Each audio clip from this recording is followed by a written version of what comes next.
नमस्कार विद्यार्थी मित्रांनो, लेट्स कॉन्कर मॅथ्स या यूट्यूब चॅनलवरती तुमचे मनापासून स्वागत. आज आपण इयत्ता 9वी विषय गणित भाग 1 ची द्वितीय सत्र परीक्षेची प्रश्नपत्रिका सोडवत आहोत. पहिला प्रश्न अ. खालील उपप्रश्नांसाठी दिलेल्या पर्यायांपैकी अचूक पर्याय निवडा. आणि त्याचे वय एक्स मानायचे. अमितच्या वयाच्या म्हणजे वाय निम्म्यापेक्षा 23 वर्षांनी जास्त आहे. या माहितीचे गणिती भाषेतील रूपांतर खालीलपैकी कोणते? आता बघा, आणि त्याचे वय एक्स हे किती आहे?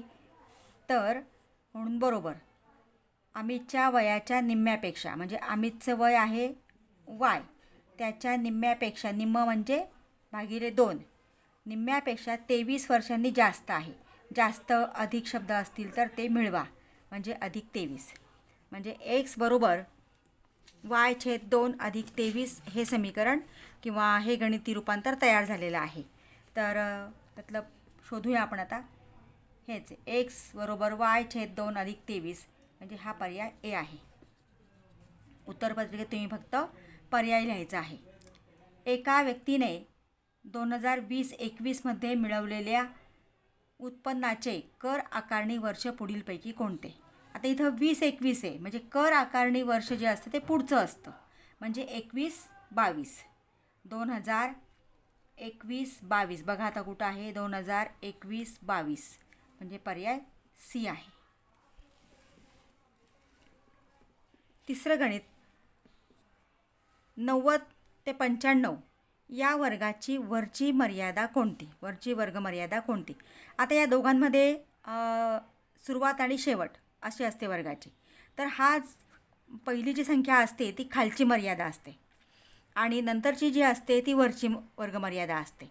म्हणजे तुम्हाला समजा खालची वर्गमर्यादा विचारली तर 90 आणि वरची वर्गमर्यादा 95 आहे. म्हणजे या ठिकाणी 95 कुठे? पर्याय बी आहे. गणित याप्रमाणेच तुम्हाला येऊ शकतं. फक्त तुम्हाला हे वर्गामधल्या ज्या संख्या आहेत त्या बदलू शकतात आणि त्याची खालची मर्यादा विचारली तर पहिली संख्या, वरची वर्गमर्यादा विचारली तर पुढची संख्या लिहायची. इथे सुद्धा तुम्हाला काय होऊ शकतं की हे साल बदलेल आणि त्याच्यावर तुम्हाला पुढच्या सालाचं उत्तर तुम्हाला लिहायचं असतं. आता पुढचं चौथं गणित यातलं ₹15,000 आयकरावर किती रुपये शिक्षण उपकर भरावा लागेल? आता हा शिक्षण उपकर जो आहे तो 2% असतो. म्हणजे 15,000वरचे आपल्याला 2% काढावे लागतील. मग बघा, 15,000 गुणिले 2% म्हणजे 2/100. मग हे 2 शून्य गेले. 150 गुणिले 2 म्हणजे 300. किती उत्तर आलेलं आहे? हा गुणाकार 300 आला आहे म्हणजे ₹300. पर्याय बी. याप्रमाणे हा पहिला 4 गुणांचा प्रश्न सोडवायचा असतो म्हणजे त्यातला अ भाग. आता ब भाग आहे की तुम्हाला 4 गणितं दिलेत आणि ते आपल्याला सोडवायचे, त्याचे उत्तर आपल्याला लिहायचं आहे. आता त्यातलं पहिलं बघा, x अधिक y/2 वजा 3 बरोबर 5 हे समीकरण सामान्य रूपात लिहा. आता समीकरणाचं सामान्य रूप आहे ax अधिक by अधिक c बरोबर 0. आता बघा इथे हे गणित लिहिलं आहे. आता x अधिक y/2 आहे तसाच ठेवा आणि वजा 3 हा उजव्या बाजूला न्या. म्हणजे x अधिक y/2 बरोबर 5 आहे तसाच आणि वजा 3 आपण इकडे आणला तर तो अधिक होणार आहे. 5 अधिक 3. मग x अधिक y/2 बरोबर 5 अधिक 3 8. आता हा 2 भागिले आहे तो इकडे त्यांना गुणिले होणार आहे. मग x अधिक y बरोबर 8 गुणिले 2. मग x अधिक y बरोबर 8 दुने 16. आता हा 16 इकडे घ्या डाव्या बाजूला म्हणजे x अधिक y हा धन आहे, इकडे त्यांना ऋण होणार म्हणजे वजा 16 होणार बरोबर 0. हे झालं एक सामायिक समीकरणाचं सामान्य रूप किंवा म्हणजे x अधिक y वजा 16 बरोबर 0. पुढचं गणित आहे 80, 65, 68, 65, 70, 65 या सामग्रीचा बहुलक काढा. आता सामग्रीचा बहुलक म्हणजे काय की दिलेल्या प्राप्तांकांमध्ये सर्वात जास्त वेळा आलेली संख्या म्हणजे बहुलक, हे लक्षात ठेवा. मग बहुलक काढणं अगदी सोपं आहे. जी संख्या जास्त वेळा आलेली आहे ती बहुलक असते. आता बघा कुठली जास्त वेळा आली आहे, 65 आली बघा. 1, 2, 3 वेळा आली आहे म्हणजे याचा बहुलक आला 65. अशा पद्धतीने आपल्याला बहुलक काढायचा असतो. सर्वात जास्त वेळा आलेला प्राप्तांक म्हणजे बहुलक. सर्वात जास्त वेळा आलेली संख्या आपल्याला फक्त शोधायची आहे.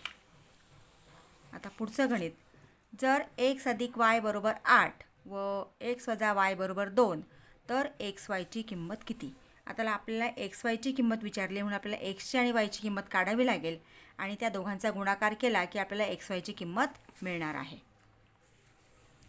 आता इथं बघा x अधिक y बरोबर 8 आणि x वजा y बरोबर 2.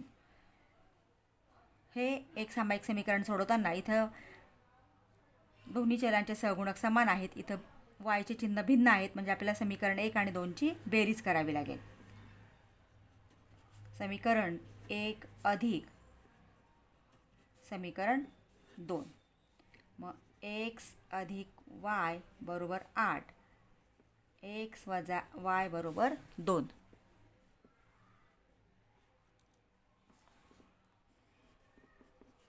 x अधिक x समान चिन्ह आहे म्हणून बेरीज 2x अधिक y वजा y 0. 8 आणि 2 10. x बरोबर 10 हा 2 इकडे त्यांना भागिले होणार आहे. बे एक बे बे पंचे 10. x बरोबर 5. आता ही xची किंमत आपल्याला 1 मध्ये आपण ठेवूया. आता हे सगळं सोडवायची गरज नाही आहे. तुम्ही अगदी बाजू x बरोबर 5 ही किंमत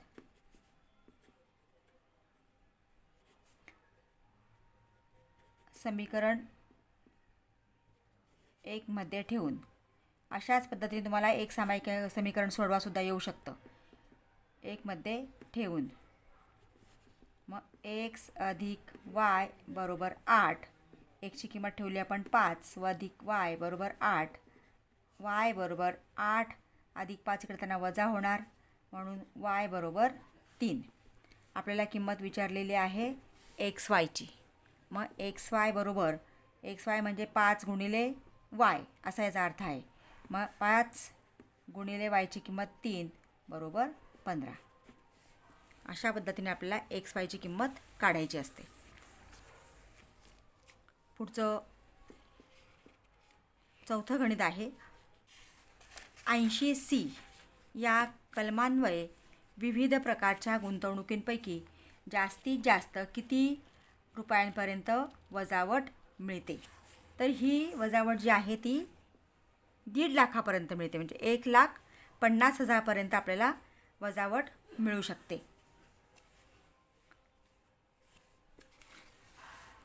याचं उत्तर लिहिताना 80C या कलमान्वये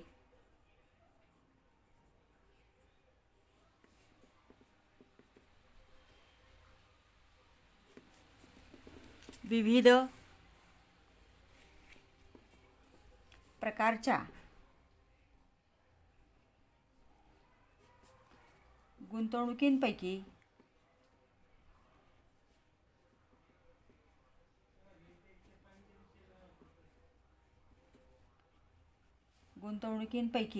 जास्तीत जास्त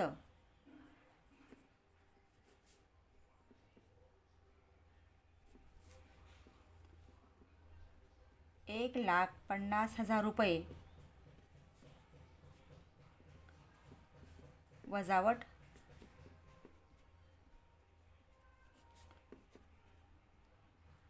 मिळते. 1,50,000 रुपयांपर्यंत वजावट मिळते. आता पुढचा दुसरा प्रश्न आहे. खालील कृती पूर्ण करा. दिलेली एक सामायिक समीकरणे सोडवण्यासाठी खालील कृती पूर्ण करा. x वजा 2y बरोबर वजा 2 आणि x अधिक 2y बरोबर वजा 10. इथं ही कृती दिली आहे. ही कृती तुम्ही उत्तरपत्रिकेमध्ये पूर्ण लिहायची असते आणि मग आपल्याला त्या ठिकाणी बॉक्स भरायचे असतात. तर इथं ही कृती मी लिहिलेली आहे. आता बघा, x - 2y = -2, x + 2y = -10. आता इथं बघा काय केलं आहे, समीकरण 1 व समीकरण 2 ची बेरीज करून मग x - 2y = -2 आहे आणि x + 2y = -10. आता इथं समान चिन्ह असल्यामुळे x + x 2x -2y + 2y 0. आता इथं आपल्याला इथं पण समान चिन्ह आहेत. समान चिन्ह असतील तर त्यांची बेरीज करा, चिन्ह आहे तेच द्या. 10 + 2 किती झाले 12 आणि चिन्ह मात्र वजा येणार आहे, -12. आता इथं आपल्याला एक्सची किंमत काढायची, म्हणजे बॉक्स एक्सचं डायरेक्ट उत्तर लिहायचं आहे. तर तुम्ही इथं बाजूला सोडून घेऊ शकता की इथं 2x = -12 आहे, म्हणून x = -12 छेद हा 2 भागिले घेतला, बे 1 बे, बेस 12 = -6. म्हणजे इथं उत्तर आलेलं आहे -6. आता पुढचं दिलं आहे बघा, x - 2y. आता x = -6 ही किंमत समीकरण 1 मध्ये ठेवू. x - 2y = -2. आता एक्सची किंमत ठेवली -6, -2y आहे तसेच, -2 आहे तसेच, -2y बरोबर हा -2, -6 इकडे जाताना +6 झाला. मग -2y बरोबर आता +6 आणि -2 भिन्न चिन्ह आहेत, वेगवेगळे चिन्ह आहेत. वेगवेगळे चिन्ह असतील तर त्यांची वजाबाकी करा. मग 6 मधनं 2 गेले 4 आणि मोठ्या संख्येचं चिन्ह धन. हे धनचिन्ह नाही दिलं तरी चालतं. मग आता इथं आपल्याला डायरेक्ट वायची किंमत काढायची, म्हणून आपल्याला काय करावं लागेल, y बरोबर हा 4 आहे तसाच आणि हा 2 म्हणजे -2 इकडे त्यांना भागिले होणार आहे.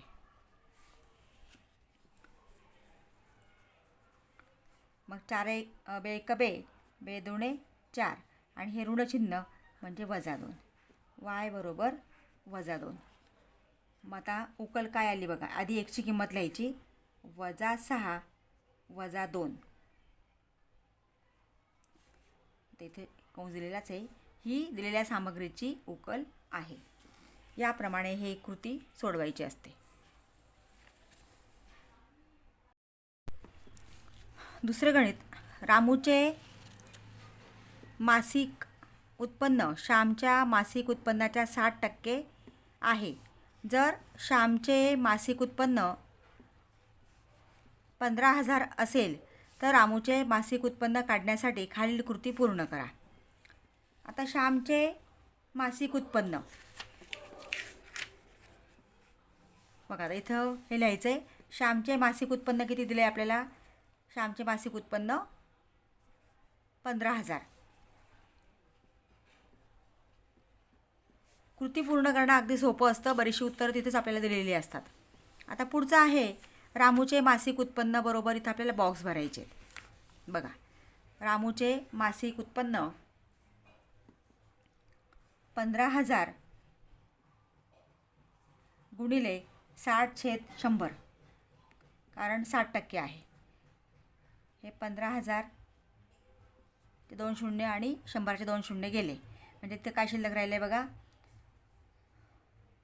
150 गुणिले 60. 150 गुणिले 60, हे 2 शून्य आपण दिले आणि 15×7 = 90, म्हणजे 9,000 रुपये. इथे किती येणार आहे, 9,000 रुपये, किंवा इथं पुढे लिहा चिन्ह. याप्रमाणे ही कृती पूर्ण करायची, म्हणजे तुम्हाला 2 मार्काला 4 बॉक्स भरायचे असतात. आता तिसरी कृती, एका शाळेतील 9वीच्या 20 विद्यार्थ्यांनी प्रथम घटक चाचणीत गणितात 20 पैकी मिळवलेले गुण खालीलप्रमाणे आहेत. 8, 15, 16, 10, 15, 12, 18, 17, 12, 11, 11, 10, 16, 14, 16, 18, 10, 7, 17, 14. आता याच्यावरनं आपल्याला इथे ह्या चौकटी भरायच्यात. वरील माहितीवरून खालील चौकटीत योग्य संख्या लिहा. सर्वात कमी गुण किती आहेत.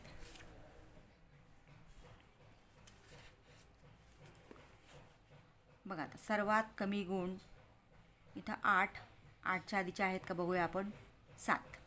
म्हणजे सर्वात कमी गुण किती आहेत, 7 आहेत. म्हणजे इथं कृती तुम्हाला पूर्ण लिहायची असते. सर्वात कमी गुण 7 आहेत. आणि 15 गुणांपेक्षा जास्त गुण मिळवणारे विद्यार्थी किती? आता 15पेक्षा जास्त म्हणजे इथं बघा 16 आहे. एक, आता किंवा तुम्ही इथं असं लिहू शकता, 16 गुण मिळवणारे किती विद्यार्थी आहेत बघा. 1, 2. 17 गुण मिळवणारे विद्यार्थी 1, एकच आहे. नंतर 18 गुण मिळवणारे विद्यार्थी 1, 2. नंतर 19 आहे का बघा.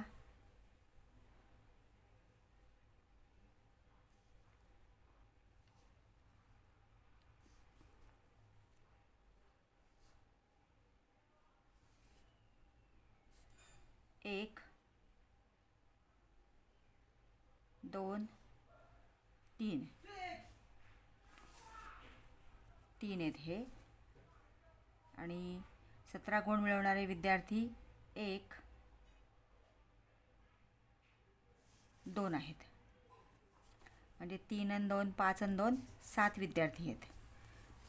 19 मिळवलेले नाही, 20 मिळवलेले नाहीत. म्हणजे 15 गुणांपेक्षा जास्त गुण मिळवणारे विद्यार्थी किती आहेत? 7 आहेत. म्हणजे अशा पद्धतीने आपण हे उदाहरण सोडवू शकतो. किंवा तुम्हाला इथं अजून 15 गुणांपेक्षा कमी गुण मिळवणारे किंवा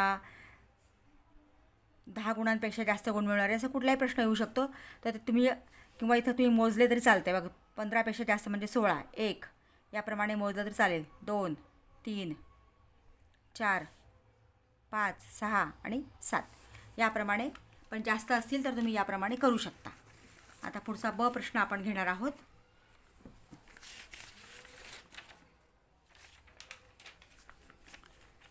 बघा ब प्रश्न काय आहे.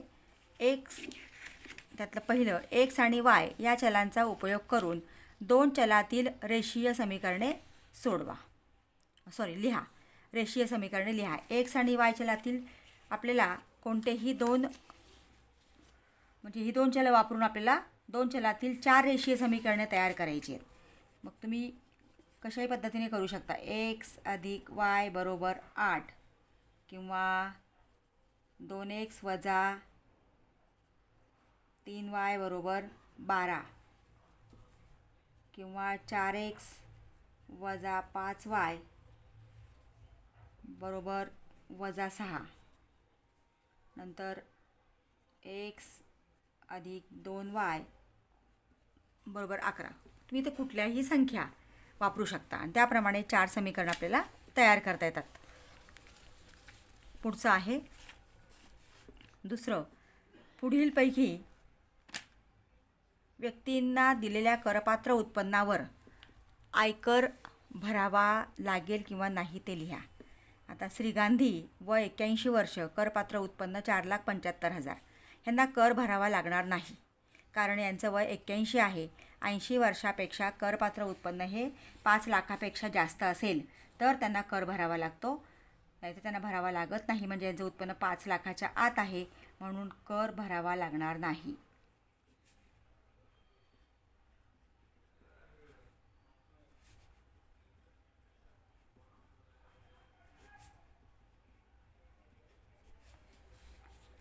श्री बोरा वय 66 वर्ष, करपात्र उत्पन्न 5 लाख. म्हणजे यांना कर भरावा लागेल.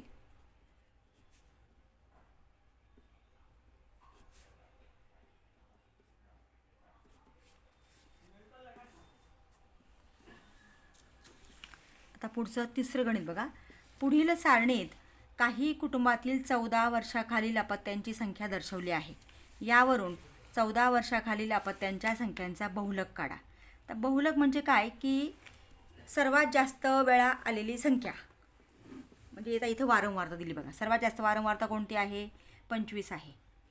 म्हणजे 2 हा प्राप्तांक 25 वेळा आलेला आहे. म्हणजे सर्वात जास्त वेळा आलेला आहे. म्हणजे बहुलक किती येईल मग आता? म्हणजे 2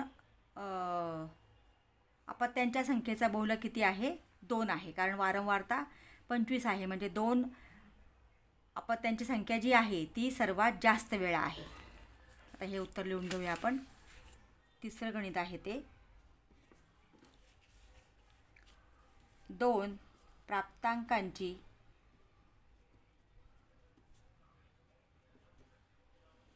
वारंवारता सर्वात जास्त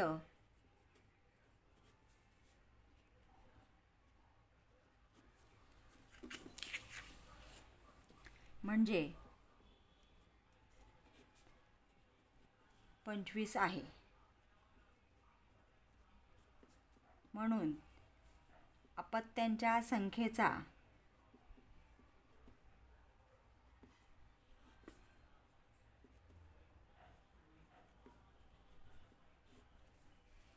बहुलक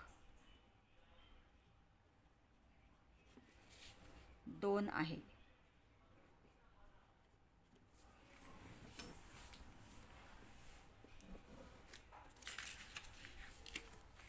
तर पुढचं चौथं गणित.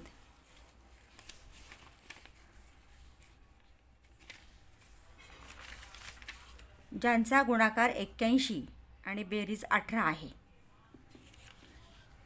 आता बघा दिलेल्या चष्म्यांच्या काचावर अशा संख्या लिहा की ज्यांचा गुणाकार 81 आणि बेरीज 18 आहे. आता गुणाकार 81 कोणाचा येतो बघा, 9चा येतो.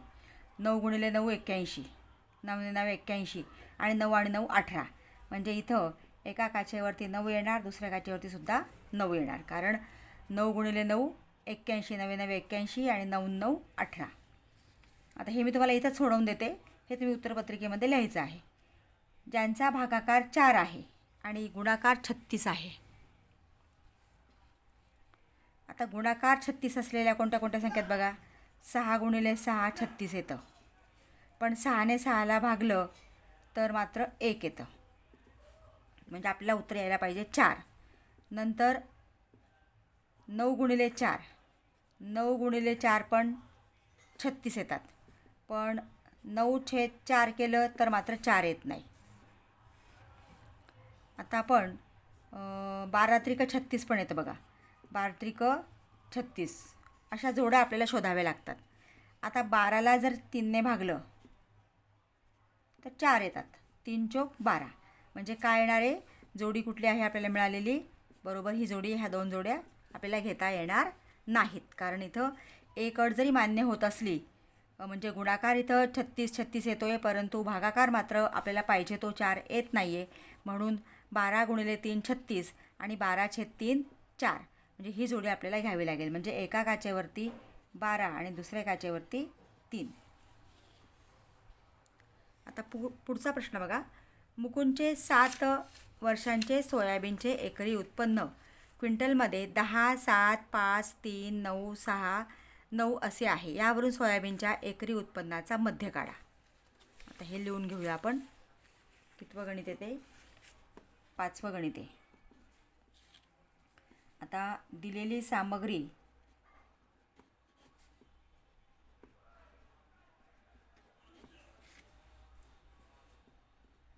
दहा, 7, 5, 3, 9,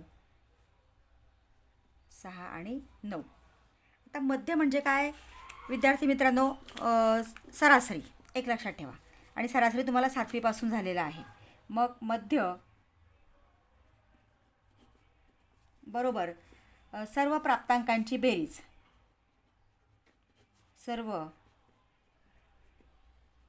प्राप्तांकांची बेरीज भागिले प्राप्तांकांची एकूण संख्या, प्राप्तांकांची एकूण संख्या. बरोबर बघा. आता 10 अधिक 7 अधिक 5 अधिक 3 अधिक 9 अधिक 6 अधिक 9, जेवढे तुम्हाला संख्या दिलेल्या आहेत त्या सगळ्या संख्यांची बेरीज. आता किती संख्या आहेत बघा, 1 2 3 4 5 6 7, म्हणजे एकूण 7 संख्या आहेत, म्हणून इथं आपण भागिले 7. आता ही जर आपण बेरीज केली तर 9 9 18 25, 26 28, 28 आणि 5 33 40, 49 भागिले 7 बरोबर. 7 1 7, 7 7 49, म्हणजे किती उत्तर आलेलं आहे? 7. म्हणजे मध्य साठी एक्स बार वापरतात. इथं पण लिहा हवं तर तुम्ही. म्हणजे मध्य किती आलेलं आहे? 7 आलेलं आहे. म्हणजे आपल्या सोयाबीनच्या एकरी उत्पन्नाचा मध्य विचारला आहे म्हणून उत्तर लिहा. सोयाबीनच्या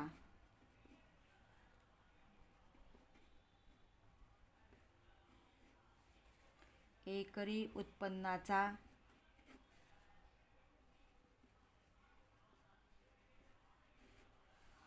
मध्य 7 क्विंटल आहे.